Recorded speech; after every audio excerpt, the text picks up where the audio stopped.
If you were around in the 2000s, you probably remember a little something called Wii Sports. Back then it was a huge deal, and even now it's still the #3 best-selling game of all time. Okay, yeah, that has a lot to do with it being bundled with the Nintendo Wii in most places, but, actually, I would argue that Wii Sports was a huge reason the Wii was as successful as it was in the first place. I was one of the few peasants who didn't play Wii Sports growing up because, well, I didn't have a Wii. In 2006, I was still on my GameCube shit. It's basically 2026 and I'm still kinda on my GameCube shit. But that didn't stop me from trying it out as a grown-up who definitely has it together and can now buy a Wii. And after playing, I eventually got to wondering, as I do sometimes, what's the deal with Wii Sports anyway? Where did it go? And to that question, I have to say, places. Today we're gonna get comfortable for a little bit and dig into the rise and fall of the Wii Sports series. So far. We'll see, I guess. But first, speaking of sponsors, thank you to Redmagic for sponsoring this video. The Redmagic 11 Air is releasing on February 11th, and I recently got the chance to try it out. And boy, I tell you what, this thing is really awesome. When I opened it up, I was pleasantly surprised to see it came with not only a charger, but also a phone case, which is good, because your girl's a dropper. And right off the bat, I was also like, dude, the screen on this is gonna be so sick. Which, for the record, I was right. And the fact that the screen is so large and the bezel is so narrow makes it great for gaming. I mean, the whole reason I stopped playing old school RuneScape on mobile was because of dumb, stupid small screens, and it's a million times easier to play with this very smart, awesome large screen. What I was really curious about though, of course, was how it would actually run more demanding games than RuneScape. You know me, I love retro games, and as we know, depending on the console, playing these games on any device can require a good amount of resources. I mean, some phones out there even struggle to play Dreamcast games, so the very first thing I decided to try out was my favorite game of all time, Sonic Adventure. And the Redmagic Air plays Sonic Adventure absolutely perfectly. Even if I don't. I decided to also try PlayStation 2 and GameCube games as well, and as expected, they also ran beautifully. But keep in mind, the Redmagic 11 Air is even designed for heavier mobile games like Honkai and Genshin, so basically, whatever you want to play, this phone can do it. If you're interested in the Redmagic 11 Air, you can click the link in the description to learn more and see tons more info on the specs and features and all that good stuff. Thanks so much again to Redmagic for sponsoring, and now let's get back into the video. Alright, so, quite literally immediately after the release of the GameCube in 2001, Nintendo was already in the early stages of cooking up their next home console. At the time, it was nicknamed Revolution, very cool, but today we know it as the Nintendo Wii. Nintendo admittedly liked to work with the quickness after the launch of one console towards developing the next one, and when it came to the Wii, they pretty much knew what they wanted from the beginning. Instead of developing a console around power and performance like their competitors, they instead wanted to prioritize appealing their product to families. They didn't want to just make something that no one in the family would hate. They wanted to make something that everyone in the family would love. Even down to the controller they kept this in mind, and so the Wiimote was designed to be similar to a TV remote. Their logic was, hey, controllers are pretty intimidating and also annoying with their wires getting in the way, so parents and grandparents would probably like something that looks more familiar and doesn't have any wires. So that's the problem that the Wiimote's overall design and wireless connectivity were meant to solve. So yeah, Nintendo wanted the Wii to have mass appeal, and that's something that Reggie Fils-Aimé had in mind when he made a pretty interesting suggestion. At the time, Reggie was the president of Nintendo of America, and as the Wii launch was growing closer, he suggested to Nintendo Japan's leaders that a little something called Wii Sports be bundled with the console. He argued that bundling the two together was essential in attracting a wider audience and showcasing the Wii's motion controls. And even though there was a lot of pushback, eventually they allowed Wii Sports and the Wii to be bundled together everywhere except Japan and South Korea. This was, to put it ever so delicately, a fucking incredible idea.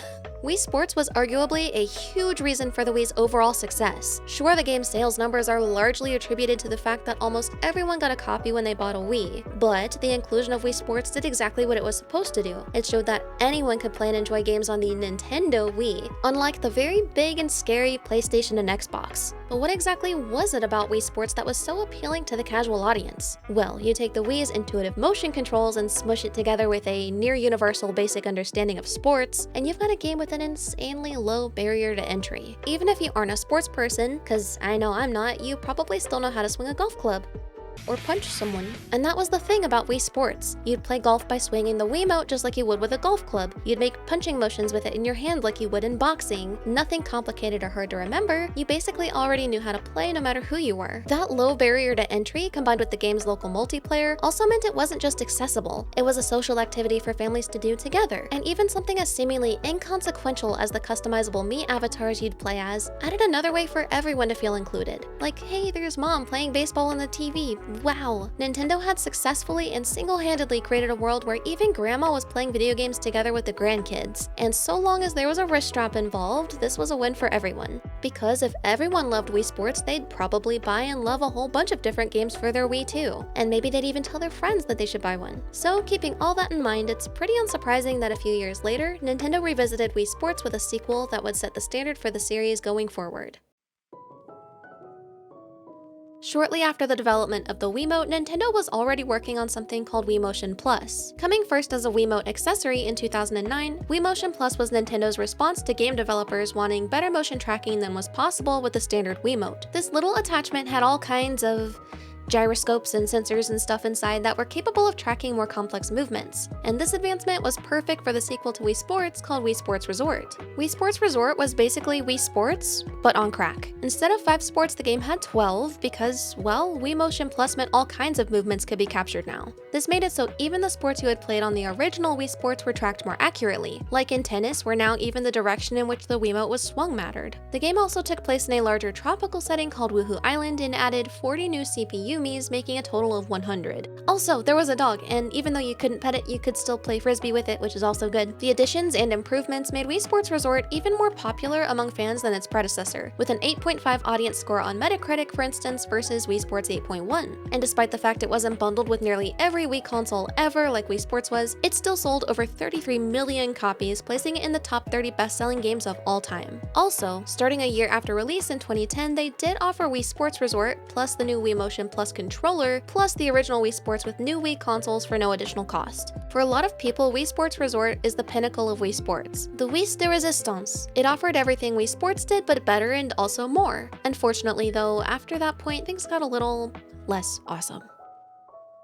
The Wii U. Just kidding, I actually like the Wii U, but well, not a lot of people did since it was something of a failure for Nintendo. 13.56 million units sold compared to the Wii's more than 101 million. What most people saw as confusing marketing, plus a lackluster games lineup at launch, plus a $300 price tag, caused the Wii U to struggle after it released in 2012 despite Nintendo's optimistic predictions. With that in mind, the next game in the Wii Sports series, Wii Sports Club, was not quite as much of a home run as its predecessors when you look at its sales of only 380,000 copies. But that wasn't the game's only problem. Initially, Wii Sports Club was a digital download from the Nintendo eShop, free to download, but you had to buy a pass for each sport. For $1.99, you could get a day pass for, say, bowling, and for $9.99, you could get a club pass and play bowling whenever you wanted. You might be thinking, that's pretty dumb.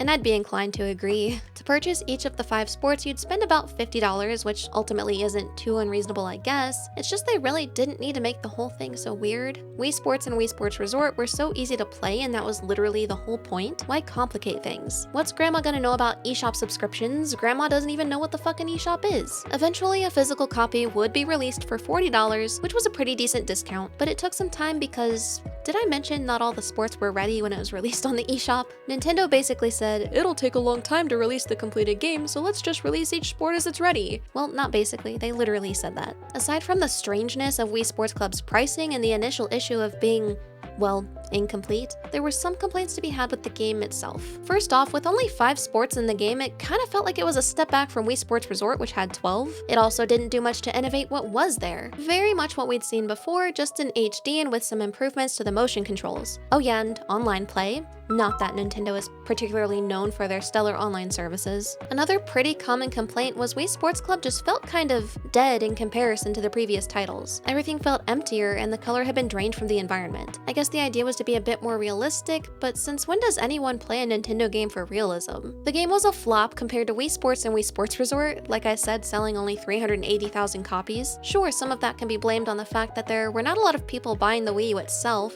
but it also was just not as well received. Currently sitting at a 7.1 audience score on Metacritic compared to Wii Sports Resort's 8.5. After the lukewarm reception, you'd think Nintendo would course correct and really try and knock it out of the park with the next one.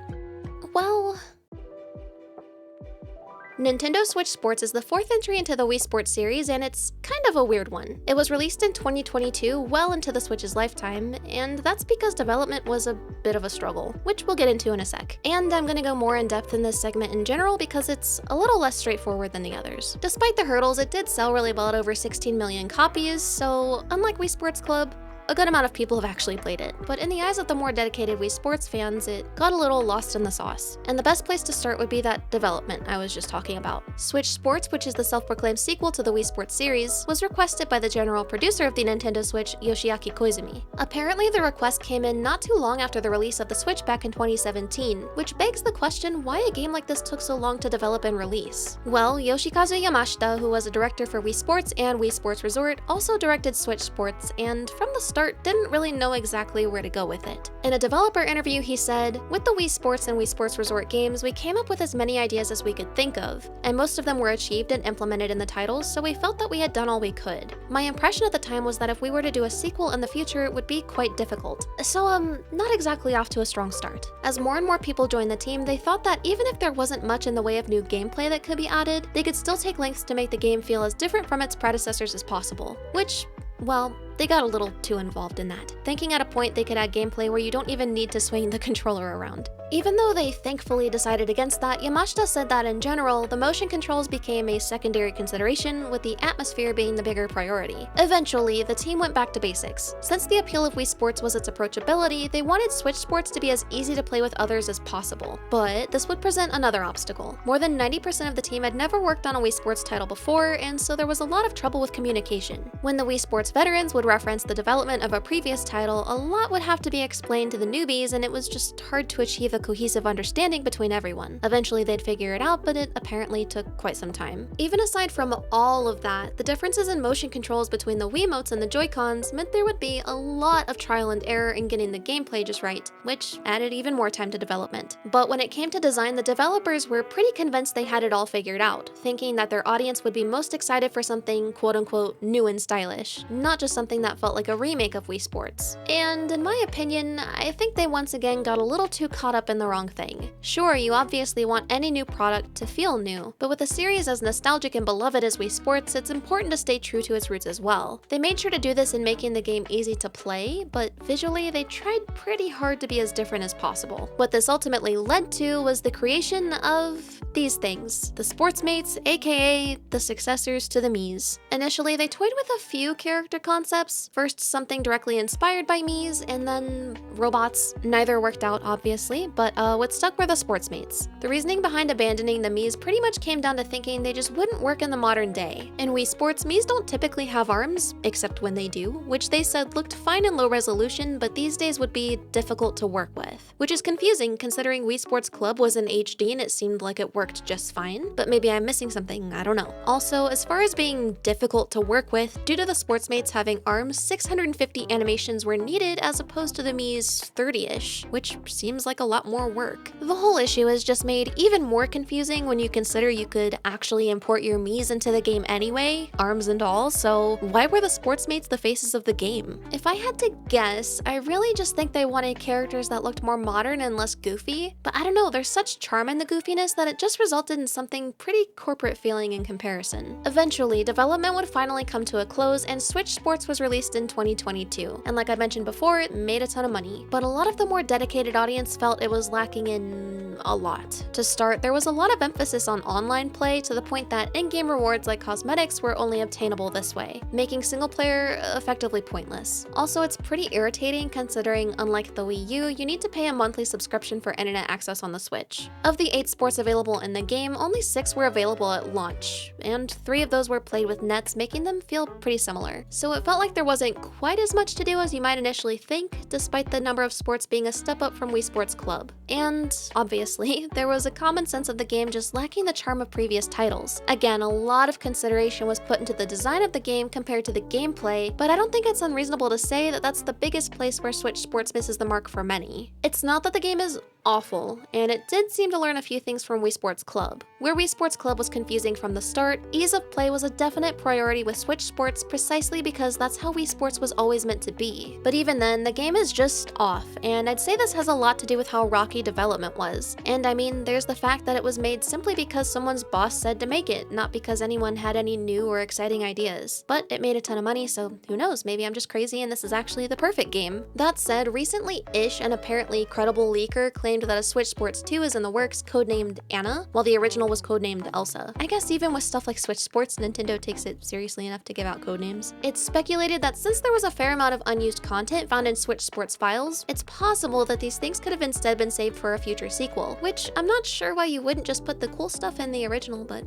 okay. It's tricky to an extent to simply call all of this a rise and decline, since there's a pretty sizable amount of nostalgia contributing to what's seen as the decline. Even if I don't have nostalgia for the original Wii Sports games, considering I hadn't played them growing up, I do have a general personal bias in favor of older games in general, so who's to say my perspective of a decline is even completely accurate? Anyway, thanks for watching. Don't forget to like and subscribe if you enjoyed the video. I'll see you next time. Bye!